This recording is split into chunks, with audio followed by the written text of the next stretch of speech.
절대 말하지 말았어야 할 말 5가지. 절대 말하지 말았어야 했던 그 한마디, 평생을 흔드는 치명적 언어의 함정. 우리는 살아가면서 수많은 말을 주고받습니다. 그러나 그중 어떤 말은 돌이킬 수 없는 상처가 되어 영원히 남습니다. 마치 활시위를 떠난 화살처럼 한번 내뱉은 말은 다시 주워 담을 수 없습니다. 언어학자들은 하루에 평균 16,000개의 단어를 사용한다고 합니다. 그중 대부분은 일상적인 소통을 위한 것이지만 단 한마디가 인생을 바꿀 수 있는 힘을 가지고 있습니다. 미국 심리학회의 연구에 따르면 부정적인 말을 들었을 때 뇌에서 활성화되는 영역은 물리적 고통을 느낄 때와 동일합니다. 즉, 상처가 되는 말은 실제로 몸에 상처를 입는 것과 같은 고통을 주는 것입니다. 오늘은 일상 속에서 무심코 흘린 말이 어떻게 관계를 무너뜨리고 사람의 마음을 무겁게 만드는지 하나씩 짚어보려 합니다. 처음엔 사소하게 보이지만 서서히 드러나는 그 진실은 누구에게나 두려운 교훈을 남깁니다. 화가 치밀 때 터져나온 칼날 같은 말. 사람은 분노에 휩싸이면 평소에 하지 않던 말까지 쉽게 뱉습니다. 너 같은 사람은 필요 없어. 다신 보고 싶지 않아. 같은 말은 순간의 감정일 뿐일지라도 듣는 이에게는 평생 지워지지 않는 상처가 됩니다. 하버드 대학교의 심리학 연구팀이 2019년 발표한 연구에 따르면 분노 상태에서 내뱉은 말을 들은 사람의 85%가 그 말을 5년 이상 기억한다고 합니다. 더 충격적인 사실은 그 말을 들은 순간의 감정이 트라우마로 남아 비슷한 상황에서 반복적으로 떠오른다는 점입니다.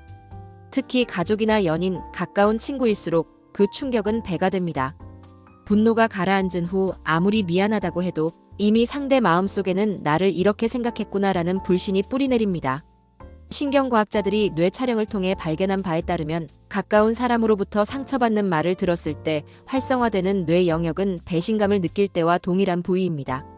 실제로 이혼 상담을 전문으로 하는 심리치료사들의 보고서를 보면 부부 갈등의 70%가 감정적으로 격해진 상황에서 내뱉은 한마디에서 시작된다고 합니다. 당신 같은 사람과 결혼한 게 인생 최대의 실수야라는 말 한마디가 20년 결혼 생활을 끝내버린 사례도 있습니다. 우리가 종종 잊는 사실이 있습니다. 침묵은 싸움에서 이기는 무기가 될 수 있다는 것입니다.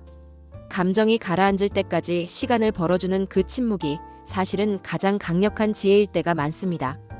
분노 관리 전문가들은 화가 날 때 최소 6초간 침묵을 권합니다.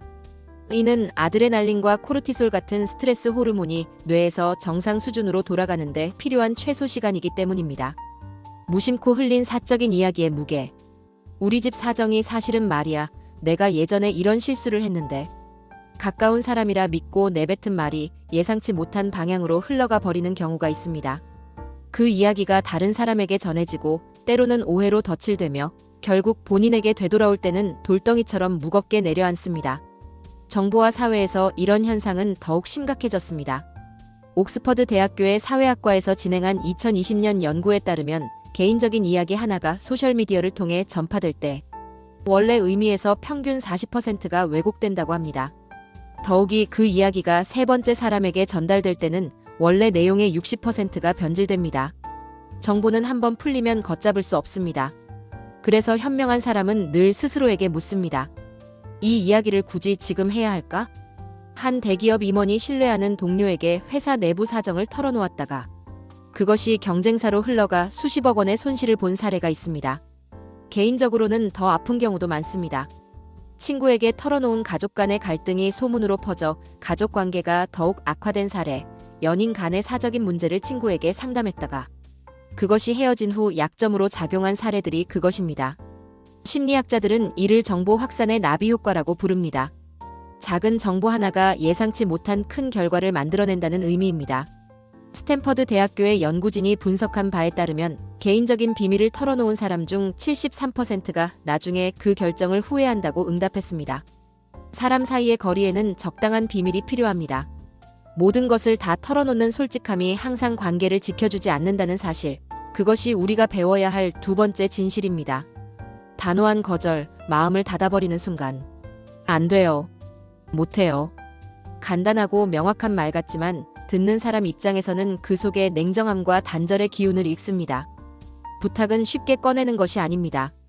그 말 한마디를 하기까지 상대는 이미 많은 망설임과 고민을 했을지 모릅니다. UCLA 심리학과의 연구에 따르면 사람이 다른 이에게 도움을 요청하기까지 평균 7번의 내적 갈등을 거친다고 합니다. 자존심과 체면, 상대방에 대한 미안함 등을 모두 극복하고 나서야 입을 여는 것입니다. 그런데 단칼에 잘라내듯 들려온 거절은 그 자체로 상대를 무가치하게 만드는 경험이 됩니다. 이때 뇌에서는 사회적 배제를 경험할 때와 동일한 신호가 발생합니다. 이는 원시시대부터 인간이 공동체에서 배제되는 것을 생존의 위협으로 인식해왔기 때문입니다. 거절은 필요합니다. 하지만 표현에는 따뜻함이 필요합니다. 그건 조금 어렵지만 다른 방법을 함께 찾아볼까요? 제가 도와줄 수 있는 부분이 있을까요? 이 작은 배려가 관계를 지키는 방패가 됩니다. 같은 거절이라도 표현 방식에 따라 상대가 받는 상처의 정도는 현저히 달라집니다. 예일대학교 경영대학원의 연구에서는 부드러운 거절을 받은 그룹과 단호한 거절을 받은 그룹 간의 관계 만족도가 무려 68%나 차이가 났다고 발표했습니다. 우리가 자주 잊는 진실은 이것입니다. 말은 결과보다 과정을 기억하게 만든다는 사실입니다. 준비되지 않은 결심의 무게. 나 이 일 그만둘 거야. 이제 집을 떠날 거야. 아직 마음속에서만 맴도는 생각을 성급히 말로 내뱉는 순간 그 말은 더 이상 개인의 다짐이 아닙니다. 듣는 사람의 현실을 흔들고 주변을 불안하게 만드는 폭탄이 됩니다. 행동경제학에서는 이를 선언 효과라고 부릅니다. 말로 선언한 순간 그 말은 공약이 되고 주변 사람들은 그에 따른 기대와 준비를 하기 시작합니다.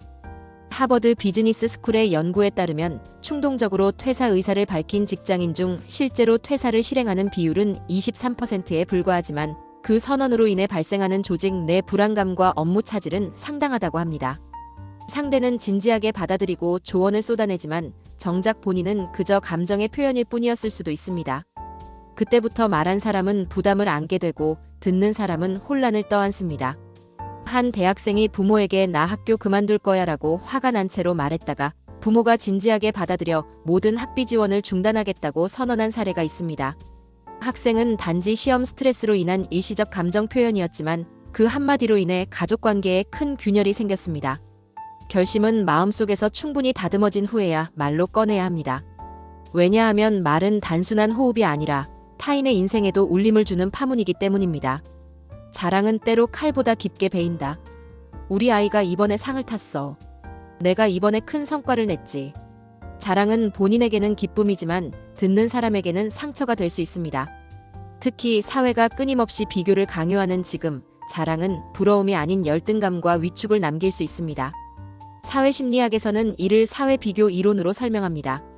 인간은 본능적으로 자신을 타인과 비교하여 자존감을 형성하는데 상대방의 자랑을 들을 때 무의식적으로 자신의 처지와 비교하게 됩니다. 특히 비슷한 상황이나 나이대의 사람에게서 들리는 자랑은 더욱 큰 상대적 박탈감을 유발합니다. 미국 듀크 대학교의 연구진이 진행한 실험에서는 타인의 성공 소식을 들었을 때 뇌의 보상 회로가 오히려 억제되는 현상을 발견했습니다. 이는 남의 성공이 상대적으로 자신의 실패로 인식되기 때문입니다. 더욱 문제가 되는 것은 SNS 시대의 자랑입니다. 온라인에서의 자랑은 더 많은 사람에게 노출되고 그 파급 효과도 훨씬 큽니다. 페이스북의 내부 연구에 따르면 다른 사람의 성공 포스트를 본 사용자의 78%가 일시적 우울감을 경험한다고 합니다. 더 나은 방법은 있습니다. 운이 좋았어. 덕분에 잘 지냈어. 겸손과 감사가 담긴 이 말들은 듣는 사람을 불편하게 하지 않고 오히려 따뜻하게 만듭니다. 비교하는 말의 독성. 너는 왜 형처럼 못하니? 옆집 아이는 벌써 이걸 했는데. 비교는 인간의 자연스러운 인지 과정이지만 그것이 말로 표현될 때는 날카로운 무기가 됩니다. 특히 부모가 자녀에게, 상사가 부하 직원에게 하는 비교의 말은 그 사람의 자존감을 뿌리째 흔들 수 있습니다. 아동심리학자들의 연구에 따르면 어린 시절 지속적으로 다른 사람과 비교당한 아이들은 성인이 되어서도 자존감이 낮고 완벽주의 성향이 강하며 타인의 평가에 과도하게 의존하는 경향을 보입니다. 이는 비교당하는 과정에서 있는 그대로의 나보다는 다른 사람과 견주어진 나에 집중하게 되기 때문입니다. 직장에서도 마찬가지입니다.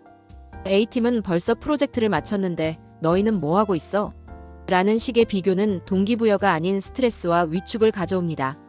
경영심리학 연구에서는 비교를 통한 압박을 받은 팀이 오히려 창의성과 생산성이 떨어지는 것으로 나타났습니다.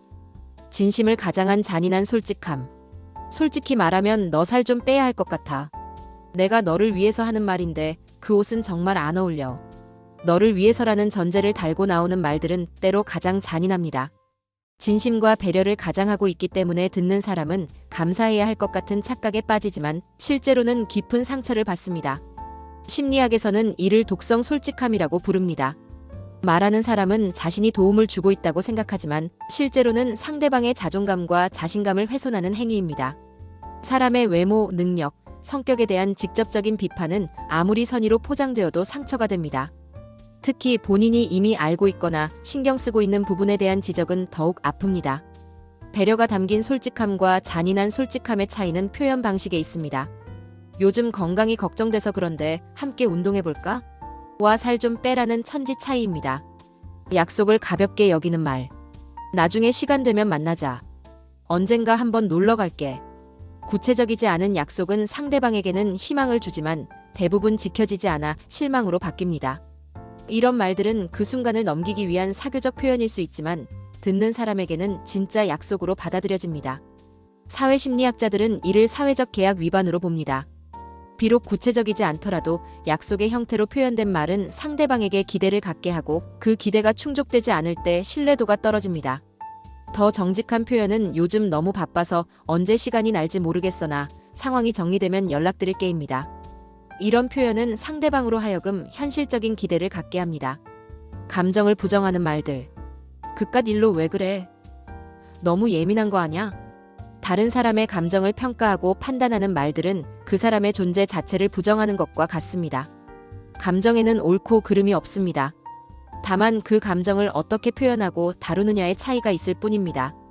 그깟 일이라고 표현하는 순간 상대방에게는 자신이 소중하게 여기는 것이 무시당하는 느낌을 줍니다. 설사 객관적으로는 작은 일일지라도 그 사람에게는 큰 의미가 있을 수 있습니다.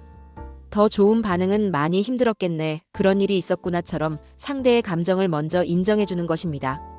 인정받는다고 느낀 사람은 스스로 문제를 객관화하고 해결책을 찾아갈 수 있습니다.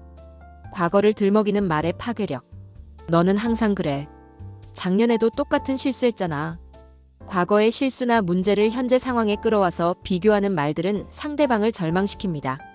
항상, 맨날, 또 같은 단어들은 상대방으로 하여금 변화의 가능성을 포기하게 만듭니다.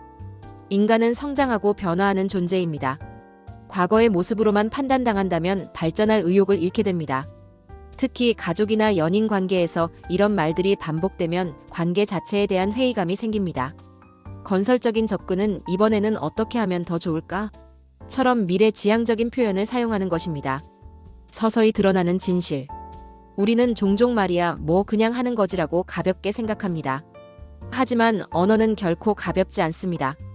그 말은 기억 속에서 형태를 바꾸어 남고 오해를 키우기도 하며 평생을 흔드는 상처로 변하기도 합니다. 신경과학의 발달로 우리는 이제 말이 뇌에 미치는 영향을 과학적으로 측정할 수 있게 되었습니다. 긍정적인 말을 들었을 때와 부정적인 말을 들었을 때 활성화되는 뇌 영역이 완전히 다르며 그 영향이 오랫동안 지속된다는 것도 밝혀졌습니다. 무심한 말이 누군가에게는 칼날이 됩니다. 지나친 솔직함은 관계를 무너뜨립니다. 단호한 거절은 다리를 끊어버립니다. 준비되지 않은 결심은 혼란을 줍니다. 그리고 자랑은 때때로 상대의 자존심을 무너뜨립니다. 언어의 힘은 창조와 파괴를 동시에 할 수 있습니다. 같은 내용이라도 어떻게 표현하느냐에 따라 상대방이 받는 느낌은 천지 차이가 납니다. 이는 단순히 예의나 매너의 문제가 아닙니다. 인간관계의 본질이자 우리가 함께 살아가는 사회의 기초입니다. 결국 우리가 진정으로 배워야 할 것은 하지 않는 말의 지혜입니다. 말을 아끼는 것이 때로는 가장 큰 배려이고 침묵이야말로 신뢰를 지키는 언어일 수 있습니다. 가까운 사이일수록 말은 무거워야 하고 존중이 담겨야 합니다. 진심이 있다면 표현은 언제나 부드럽게, 배려는 언제나 앞서야 합니다. 일본의 속담 중에 하나를 말하면 열을 안다는 말이 있습니다. 진정한 소통은 많은 말이 아니라 정확하고 따뜻한 말에서 나온다는 뜻입니다. 중국 고전에는 말은 마음의 창이라는 표현이 있습니다. 우리의 말을 통해 우리의 진심과 인격이 드러난다는 의미입니다. 어쩌면 우리가 매일 가장 조심해야 할 것은 행동이 아니라 말일지 모릅니다. 왜냐하면 행동은 상황에 따라 잊히지만 말은 평생 기억되기 때문입니다. 말은 공기와 같아서 평소에는 그 존재를 느끼지 못하지만 없으면 살 수 없고 나쁜 것이 섞이면 독이 됩니다. 우리의 말이 다른 사람에게 신선한 공기가 될지 아니면 독한 가스가 될지는 전적으로 우리의 선택에 달려 있습니다. 오늘 하루 내가 하는 말들이 누군가에게는 평생 기억될 수 있는 말이 될 수 있다는 것을 기억하며 살아간다면 우리의 관계는 더욱 깊어지고 따뜻해질 것입니다.